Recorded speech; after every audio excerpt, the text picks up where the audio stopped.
അപ്പം നിങ്ങൾ ഈ 2012 പോകുന്ന സമയത്ത് നിന്ന് ഇപ്പം ചൈനക്ക് വന്നൊരു മാറ്റം എന്താ ശരിക്കും? ചൈന ഓരോ ദിവസം മാറിക്കൊണ്ടിരിക്കും.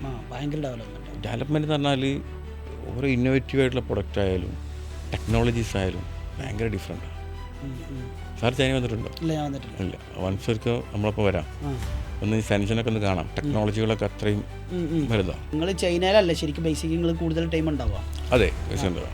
അപ്പോൾ നിങ്ങളൊരു അഭിപ്രായത്തിൽ ഇപ്പോൾ നമ്മളൊരു ഇന്ത്യ എന്ന് പറയുന്ന നമ്മളെ നാട് അല്ലെ, നമ്മളെ ഇപ്പോൾ ഈ കാൻഡ ഫെയർ സ്റ്റാർട്ട് ചെയ്ത് 50 വർഷം കണ്ടായി തോന്നുന്നു അല്ലേ? 50 മേലായിട്ടുണ്ട്. അത്രയായി. നമ്മളിപ്പോൾ എക്സിബിഷനെ കുറിച്ച് ആലോചിച്ച് തുടങ്ങിയിട്ടുള്ളൂ. എക്സിബിഷൻ സെൻറ്റർ പണിയണോ വേണ്ടതെന്ന് ചർച്ച തുടങ്ങിയിട്ടേ ഉള്ളൂ. അതിനിപ്പോൾ ഈ മിനിസ്റ്റർ ചെയ്യണോ അടുത്ത മിനിസ്റ്റർ ചെയ്യണോ എന്നുള്ള ചർച്ചയിൽ ഇപ്പോൾ കൺഫ്യൂഷനായി നിൽക്കുക.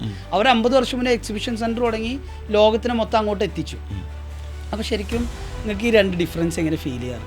അതായത് അവരെ ബ്ലഡിൽ കച്ചവടക്കാരാണ് ബേസിക്കലി. അവരെന്ന് വെച്ചാൽ അവർ മറ്റുള്ള കാര്യം ഇടപെടാൻ നിൽക്കില്ല. അവരെ ബിസിനസ്. ഇപ്പോൾ എക്സാമ്പിൾ പറയുകയാണെങ്കിൽ ചൈനയിൽ ചില ഫാക്ടറിയിൽ ഉണ്ടാക്കുന്ന പ്രൊഡക്റ്റ് ഡൊമസ്റ്റിക്കലി വിൽക്കുന്നില്ല അവിടെ. അത് ചിലപ്പം വേറെ രാജ്യത്തിന് ആവശ്യമുള്ള പ്രൊഡക്റ്റ് ചൈനയിൽ ഉണ്ടാക്കുന്നുണ്ട്.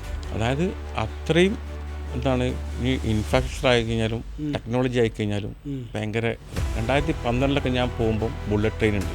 2012 അതിന് മുന്നേ തന്നെ ഉണ്ട് അറിയാം. പക്ഷേ ആ സമയത്ത് തന്നെ ഇവിടെ ഇപ്പോൾ എത്രയായി, ഇന്ത്യയിൽ എത്രയായി, ഇവിടെ എത്തി നിൽക്കുന്ന കാലിക്കായി. അതാ ഞാൻ പറഞ്ഞത് ചെയ്യണം വേണ്ടത് ചർച്ച തുടങ്ങിയുള്ളൂ. അതെ.